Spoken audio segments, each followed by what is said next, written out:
Ben Shapiro, a guy who represents the side that says the communist woke left wants to take your guns away, is about to explain to us why, if you are a transgender individual, your guns should be taken away. Let's go ahead and play the clip here. Let's get it up. There we go. Here we go.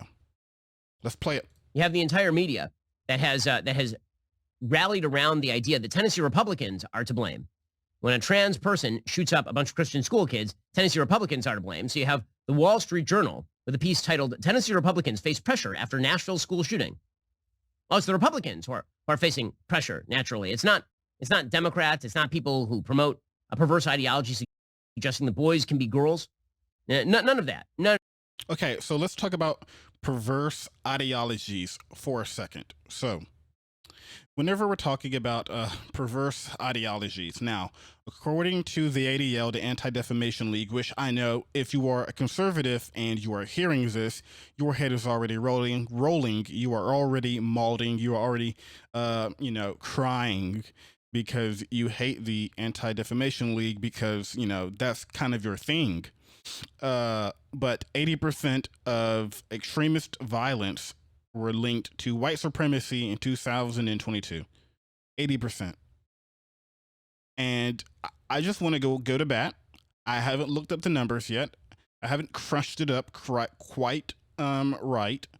But I'm just going to go out here and say that in terms of mass shootings, the ideology who has done more mass shootings is the ideology that Ben Shapiro is on the side of.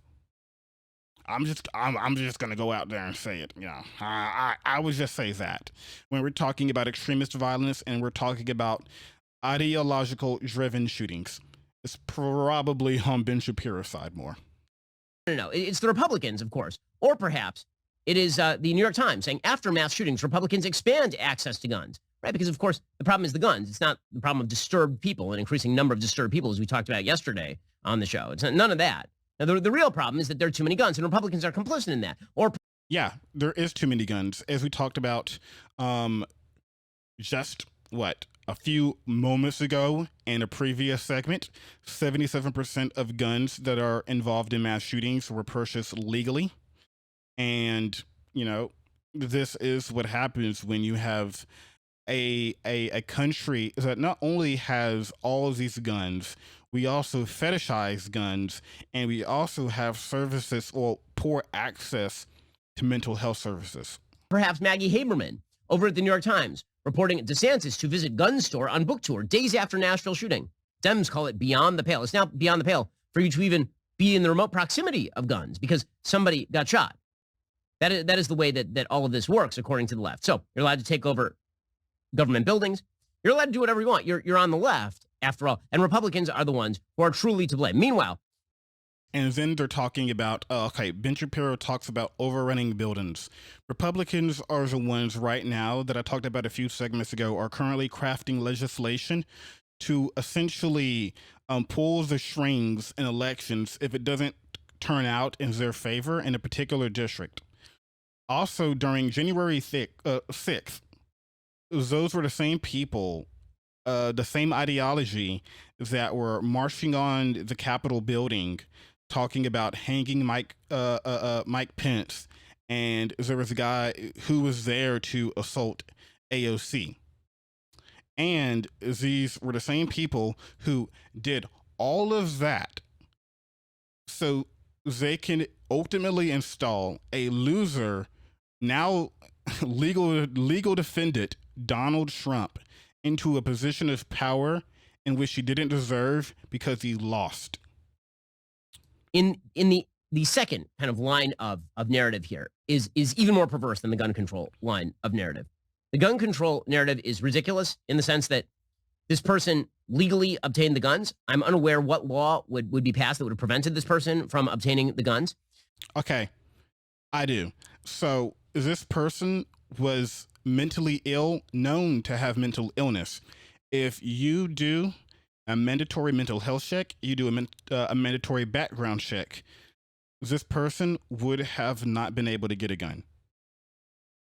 That would have stopped them.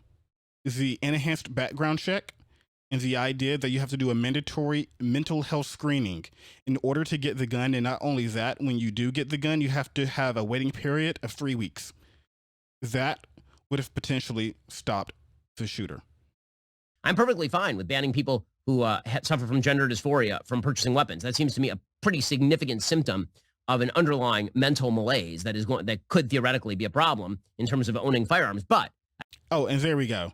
Being trans, if you were a trans person, then that is the issue.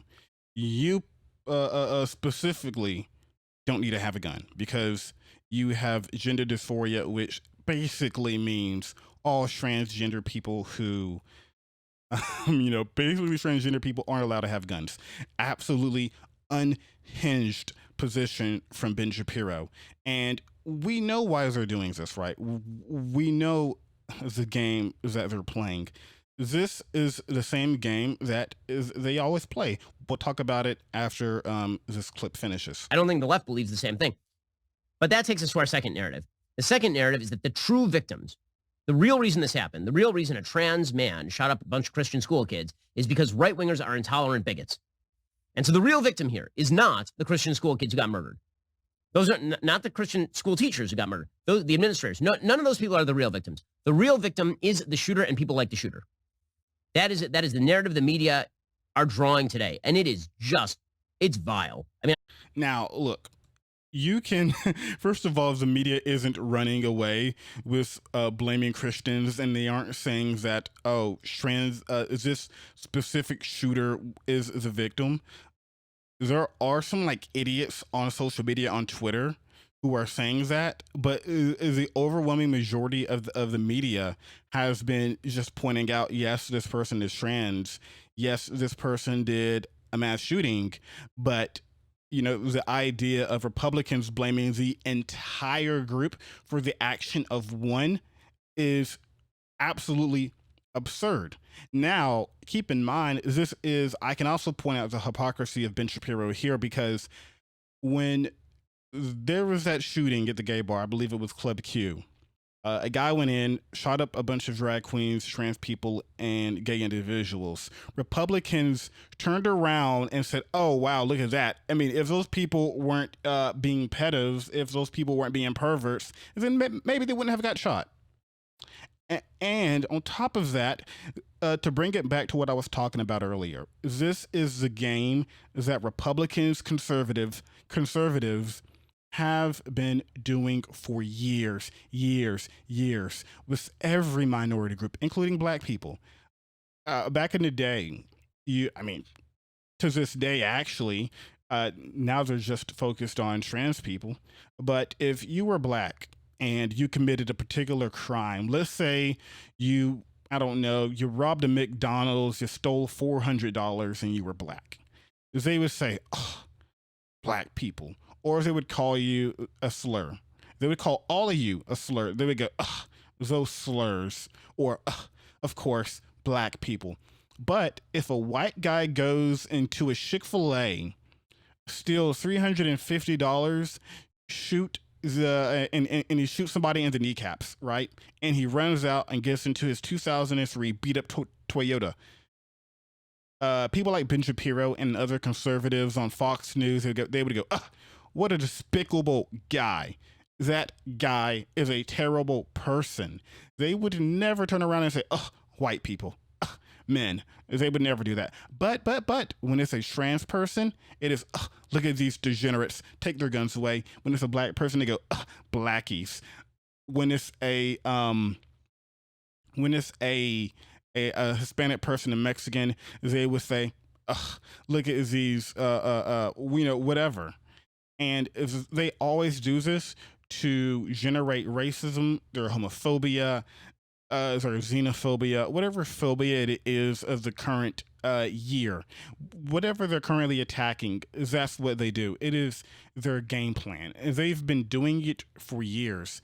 And I don't believe it's ever going to change because, as we have seen, it has been somewhat successful, but overall, not really, because these were the same people crying and crying and crying about gay marriage, and now gay people can get married. Now, keep in mind, if they want to turn that back, if they want to turn the clock back to where they can't get married, but they have lost. And these people are fed up with losing because they know society eventually moves forward, and they can't keep their hate going forever, because eventually the overwhelming majority of people stop caring because they have real issues to worry about, and they don't take billionaire money to sit in the AC room and spread hate on minorities.